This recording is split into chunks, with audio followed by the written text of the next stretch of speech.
우리 군이 최근 잠수함 발사 탄도미사일 개발의 최종 단계인 잠수함 시험 발사에 성공했습니다.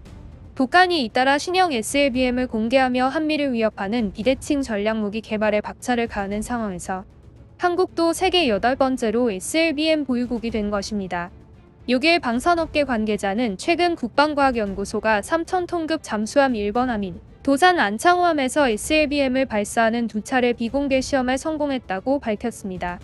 또한 발사관에서 공기 압력으로 미사일을 물 밖으로 밀어낸 뒤 미사일 엔진을 정화시키는 SLBM 핵심 기술인 콜드론치가 성공적으로 작동한 것으로 전해졌는데요. 관계자는 이달 중순 세 번째이자 마지막 시험 발사를 마치면 양산 실전 배치 단계에 돌입할 것이라고 전했습니다. 마지막 시험 발사는 충남 태안 국방과학연구소 안흥시험장 앞바다에서 비공개로 이루어질 예정입니다.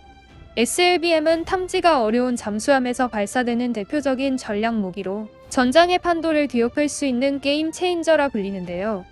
항공기나 육상기지에서 발사되는 미사일은 적의 미사일이나 공습으로 파괴될 가능성이 큰 반면에 자국의 본토가 핵무기로 공격을 받아 초토화되더라도 해상에 있는 잠수함은 살아남아 SLBM을 발사해 상대방 국가의 주요 시설을 공격할 수 있습니다.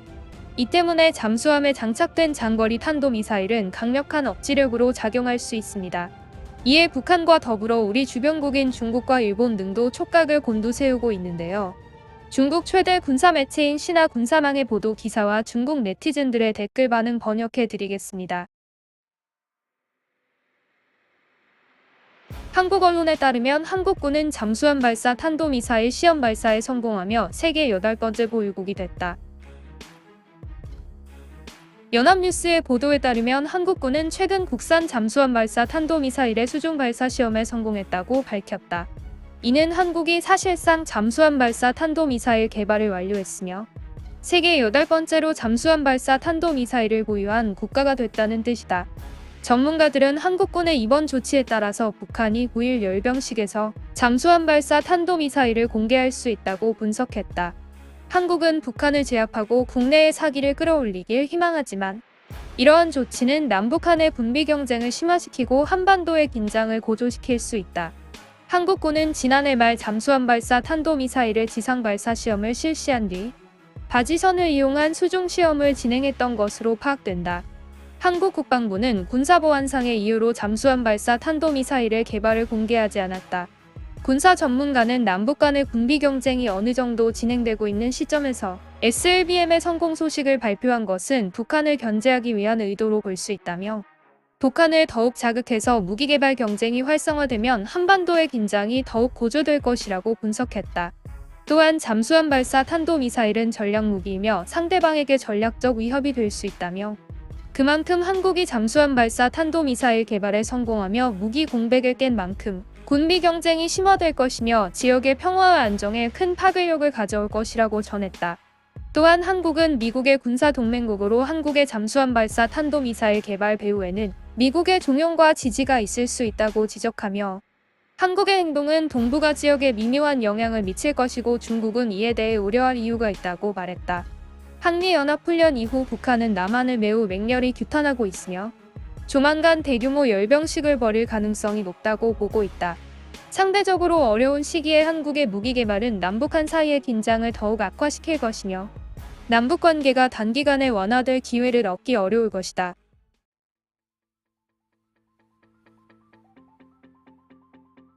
지역 군사 균형을 무너뜨린 한국을 강력히 규탄한다.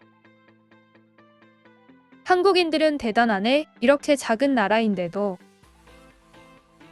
한국은 장거리 잠수함과 잠수함 발사 탄도미사일이 있어 순식간에 동아시아의 패자가 됐다. 아무 소용없다. 아무리 좋은 무기를 손에 쥐어줘도 사용할 수 없다. 한국의 탄도미사일 개발은 북한을 막기 위함이야. 괴물방. 이름값을 하네. 다음 단계는 핵무기다. 전 세계 8개국 아시아에서만 4개국이다. 평화는 쉽지 않다. 역사적으로 많은 갈등이 있었고 현대도 마찬가지다. 잠수함 발사 탄도미사일은 대기권을 벗어났다가 대기권으로 재진입해서 속도가 매우 빠르고 요격하기 어렵다. 주로 2차 핵공격에 쓰이며 핵탄두를 탑재하지 않으면 임의가 반감된다. 이건 정말 위험하다. 저것에 핵탄두만 실으면 핵미사일이 된다. 잠수함 발사 탄도미사일은 장거리 전략 무기이고 중국과 한국은 아주 가까운 거리에 있다. 중국은 누구를 괴롭힐 생각도 내정에 간섭할 생각도 없어서 다른 나라가 발전해도 중국은 위협을 느끼지 않을 것이다. 미국은 반대로 미국 말을 듣지 않는 다른 나라가 생겨나면 뼈아픈 고통을 느끼게 될 것이다. 한국은 국방비가 세계 10위 안에 들고 꽤나 막강하다. 과연 한국이 점점 더 자신감을 갖는 것도 이상할 게 없다. 이것은 위험하다. 중국 주변국은 현재 러시아와 한국만이 이 기술을 가지고 있다. 핵심은 한국이 중국의 핵심 지역에서 매우 가깝다는 것이다. 중국과 미국의 관계가 악화될 때 자국의 선택권을 하나 더 늘리려는 한국의 속내를 이해하기 어렵지 않다. 한국의 면적 정도는 북한과 중국의 화력으로 덮여 있다. 미국과 전쟁을 시작하면 미국과는 천천히 싸울 수 있겠지만 한국은 필연적으로 중국의 첫 번째 눈의 가시일 수밖에 없다. 따라서 SLBM 기술은 한국이 미래의 어둠을 버리고 광명을 택할 것인가, 아니면 계속 나쁜 놈들의 앞잡이가 될 것인가를 택할 수 있는 협상 카드가 될 것이다. 중국은 절대 한국을 제거하고 싶지 않을 것이고 오로지 북한만이 원할 뿐이다. 통일된 한반도는 중국, 미국, 일본 모두에게 좋은 것이 아니다. 김씨 일가가 유지되는 데에는 한국과 중국의 공도 있다. 수천만 명의 난민이 몰려드는 것을 누구도 원하지 않을 것이다.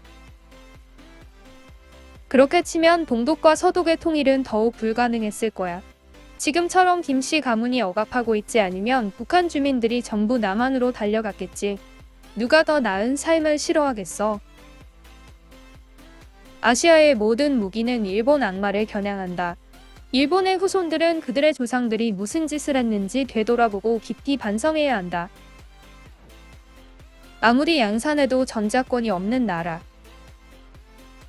미국은 왜 규탄하지 않는가? 반도의 두 형제가 폭죽을 터뜨릴 때마다 가장 긴장하는 것은 일본이다. 한국은 잠수함 발사 탄도미사일을 운용할 수 있다는 것을 입증했을 뿐 실질적인 의미는 없다.